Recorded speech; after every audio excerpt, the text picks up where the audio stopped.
You gotta stay positive in such a negative world. What's up again mga kaligot? Kamusta kayo dyan? Welcome again sa aking YouTube channel. Ngayon, biyaheng pakaligot ay papunta sa Montalban, Rizal para bigay na good service pag-repair ng aircon. Biyaheng Montalban muna kami. So, yun. Sama natin si Boston ang aking partner. So, yun. Puro kargado mga kalikot. Nabala namin siyo. Saan? Kandini. So, layo. From Paranaque to Montalban, Rizal. Pabiyahin namin kahit gaano pa kalayo yung customer. Pupuntahan namin basta kayang puntahan. Ang team pakalikot. So, ngayon, let's go!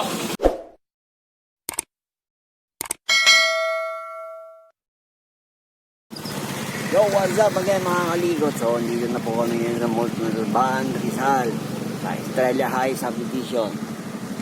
So, pahinga muna saglit, ang init. Malapit na rin naman kami sa bahay ng customer.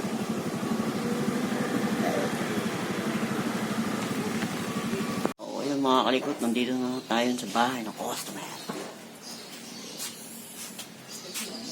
Problema, leak. Wala nang pre, wala nang karga. So, ngayon nilagyan ko pressure. Gamit ito. Improvise na compressor. May leak malakas nasa indoor.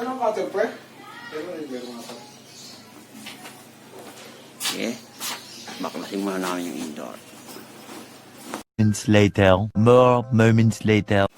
Kaya na mga kalikot, nilinis na. Pinaklas yung indoor. Yung FCU. Kasi nasa fittings din naman yung leg. Tapos lilinisan na rin. So, pinaklas na rin din namin.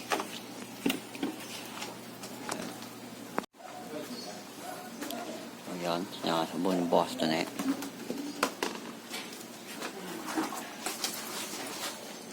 Sabing dumi. Ang ECCU. Yung leak po niya nandito sa fitting. Yan yung leak sa dugtungan. Naubos yung prion. Yan, nilinis na rin din. Babalik. Nakakargaan ulit ang prion. So, LG inverter ang ginagawa namin yan. 2 horsepower. Alright. An hour later. Yung maalikot. So, kinakarga na natin siya. Ang pressure. Para i-leak test. Kung may leak pa. So, gamit natin itong DIY compressor. Nagawa ko. Siguro mga 150 PSI o 140.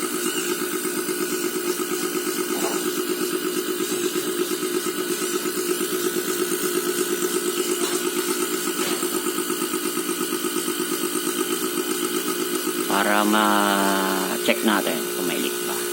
Then bubble test. Hanapin yung mga fittings lalo dun sa nakita namin kung mayroon pang leak.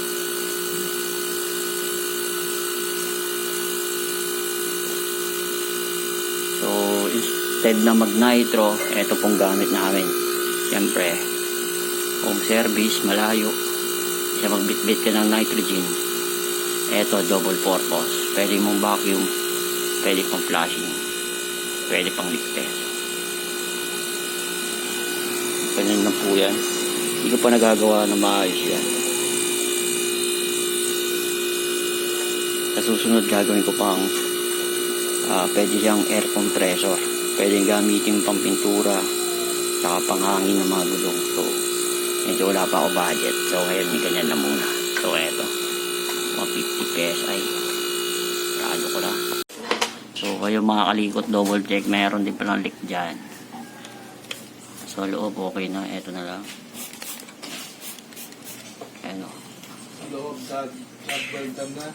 Babalutan. Mabalutan na lang yung loob. Ito. Try-pitan kung kaya. Pag hindi, re-repair. Alright. So, ayan mga kaligot. Wala nang leak. Wala nang nagpabago. So, okay na. Nakakaya sa igpit. Alright. Vacuum. Kain muna. So, eto na mga kaligot. Vacuum mode na. So, pag vacuum dito siya sa resuction. Pag magpa-flushing ka, mag-leak test dito. Discharge. So, ayan. Na, siguro mga 30 minutes or 1 hour vacuum. Okay na yan. Naka-ready na yung aming tangke dyan. So, saka palalaman yan pag umabot na ng 30, negative 30. Okay na po yan. Yan yung sa mga pabayan. Hihigop yung hangin sa loob. Yeah, update na lang ulit pagkarga na. So, again mga kalitot. So, eto na. Mandar na yung unit. Trip, lakas ng ulan.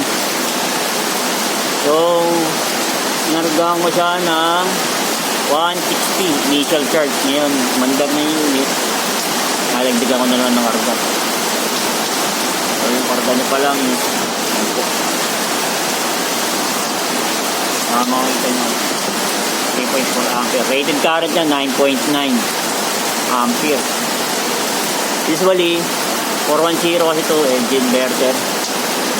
Pag 410 nasa 115 to 125 pesay.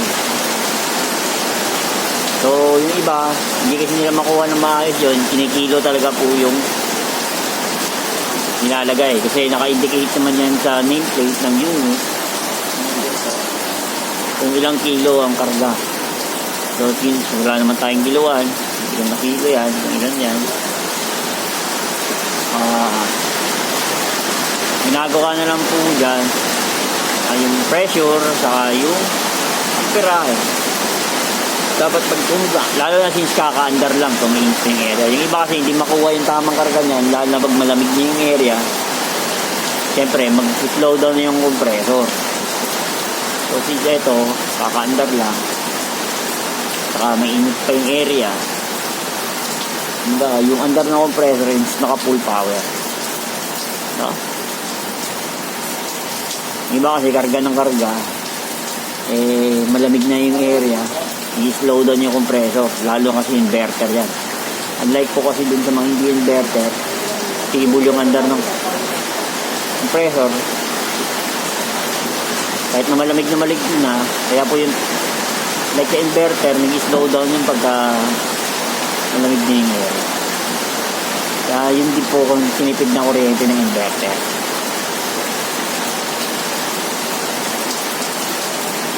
Okay. So, nasa 100.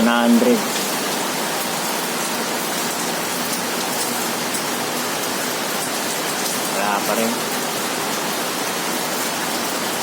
90 pa lang.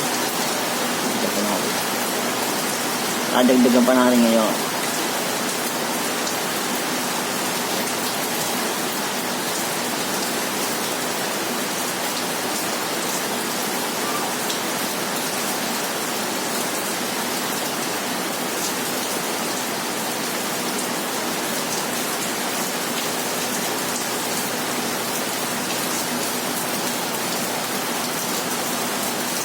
Na 100 5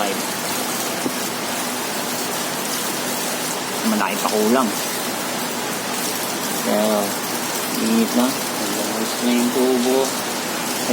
tubo so,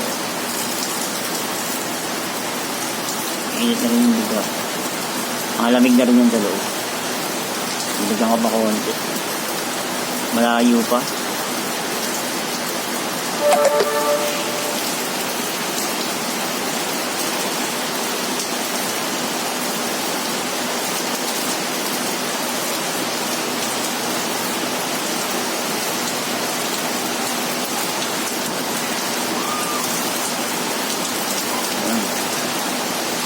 na 118.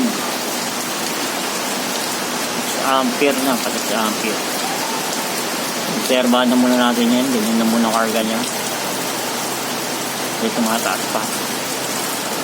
Mga 8 ampere or pwede na po yan. Tapos mga 120 o 125 pesos. Ayos na yun. Yan, papalik ka ulit. At okay na.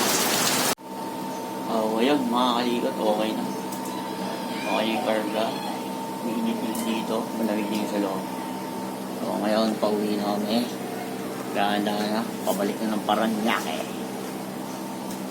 So, maraming salamat sa nanonood ng aking video. Shoutout nga pala dyan sa mga ka-brotherhoods natin. Lalo kay Toby and Dada at iba pa. Shoutout sa iyo, Boss Idol. Alright. Maraming salamat sa panonood. God bless. There was a time when being rebels changed our lives. Oh, fighting for the way we live or die. United is